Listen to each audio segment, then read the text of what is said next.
Tout d'abord, merci de nous recevoir. Normal et logique. Et pourquoi changer de cantine? Bonne question. Tout simplement parce qu'il y a deux raisons. La première, c'est qu'il y a de plus en plus d'élèves qui déjeunent au restaurant scolaire. Et vous avez vu qu'on avait déjà été obligé de sortir les enfants de la maternelle. Il n'y avait plus assez de place et que ça se resserre. Et en plus, la cuisine et le restaurant de collège qui est géré par la commune de Saint-Germain n'est plus aux normes. Donc il devait être refait et agrandi. Or, l'opportunité est en même temps où devra se trouver ce qu'on n'appelle plus une maison de retraite, mais un EHPAD, établissement hospitalier pour personnes âgées indépendantes, à lui une cuisine centrale, pas très loin du collège.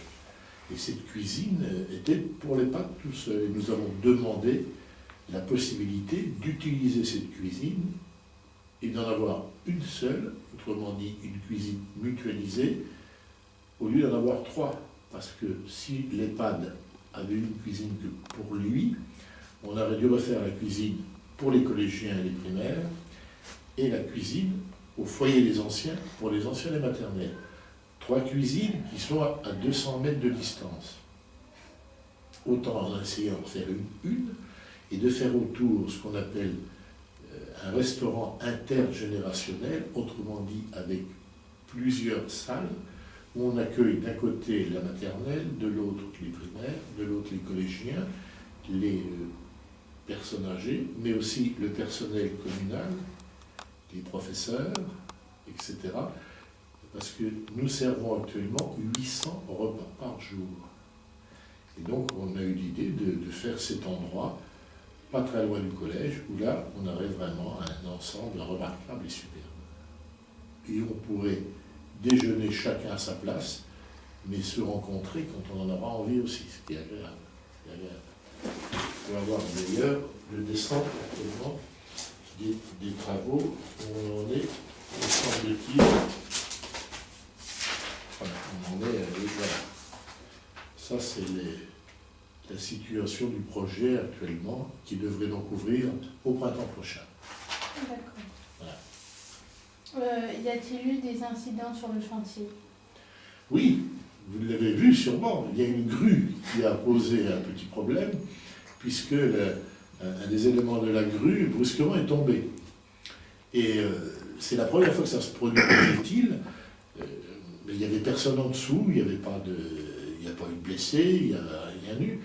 Mais ça a été une surprise, parce que c'est pas du vent, c'est pas un orage, c'est un défaut de la grue. Quand celui qui voulait monter quelque chose, brusquement, a vu que ça s'est affaissé. Donc ça a retardé d'une semaine ou de 2 semaines les travaux, mais c'est tout. Voilà, c'est le seul incident qu'il y a eu. D'accord. Depuis quand date ce projet? Ah, depuis déjà quelques années. Je regarde, vous voyez, lundi prochain, c'est en discussion à la communauté d'agglomération qui va nous aider.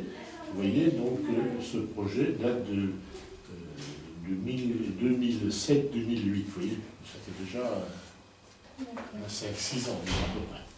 Quand il y a eu le projet de l'EHPAD qui arrivait à Saint-Germain. Mangerez-vous dans cette nouvelle cantine? Ça m'arrivera. J'évite de trop y aller parce que j'ai tellement de choses déjà à faire, mais ça m'arrivera comme ça m'est arrivé de déjeuner au restaurant scolaire du collège. D'accord. Quel est le coût de cette nouvelle cantine? Ah, le total des bâtiments est assez élevé. Il est même très déplacé, la coïncidence. Regardez. Projet de restauration intergénérationnelle mutualisée. Montant des travaux, 3 500 000 € en gros. Donc, mais nous aurions dû faire des travaux importants avec le conseil général dans le collège. Et nous avons, sur cette somme, 1,5 million de subventions du département, près de 200 000 € de la communauté d'agglomération et 100 000 € de la région centre. Mais ça va nous permettre à nous de n'avoir plus qu'une seule cuisine au lieu de 3, hein, de mutualiser le personnel, ce qui fait que le prix du repas qu'on va faire ne sera pas du tout supérieur au prix du repas que l'on a actuellement, même légèrement inférieur. Et en plus, avec une facilité pour nous, c'est que quand le collège est fermé pour les vacances scolaires, l'été, pour le centre de loisirs, on est obligé d'avoir une restauration différente, tandis que là, c'est une cuisine, lorsque les pâtes sera faite, qui fonctionnera 365 jours par an, toute l'année, et pour les déjeuners et pour les dîners. Et par exemple, les repas que l'on porte à domicile chez les personnes âgées actuellement, quand on n'a pas de cuisine pour faire ça, on les commande à une société qui est à Vaud, puisque là, c'est notre cuisine centrale qui fera la totalité des repas.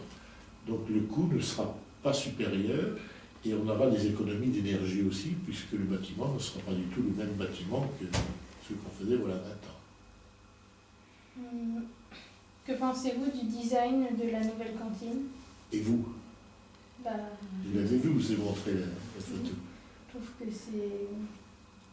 c'est moderne, ça va être très agréable, puisque c'est demi-cercle, très aéré, avec des baies vitrées partout, avec devant un chemin piéton qui s'appelle maintenant l'allée Pierre Ferronnet, du nom du résistant déporté qui est décédé cette année.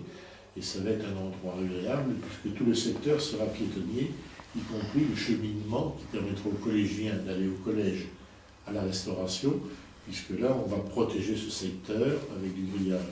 Et pour les petites, la maternelle Paul-Éluard qui seront loin, la décision a été prise de mettre un car à leur disposition le midi pour les emmener et les ramener. Ils n'avaient pas cette distance-là.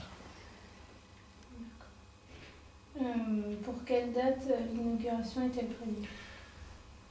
L'inauguration, je ne sais pas, mais l'ouverture, je le sais, pour les vacances de Pâques l'an prochain. À moins d'un an et demi de dernière minute, on ne sait jamais. Normalement, donc, on va dire au printemps de l'année prochaine. D'accord. Merci. Et le personnel est déjà pratiquement mis en place. Tout est on va dire dans les une demi-heure, tout se passe bien pour le moment. Merci. Et on regardera pour le faire visiter avant l'ouverture, si c'est possible, y compris aux collégiens. Pour leur montrer, pas qu'ils découvrent le jour où ça va ouvrir, mais qu'on leur montre quelques jours, quelques semaines avant, si c'est possible, on le fera visiter. Merci beaucoup. Merci à vous. Merci.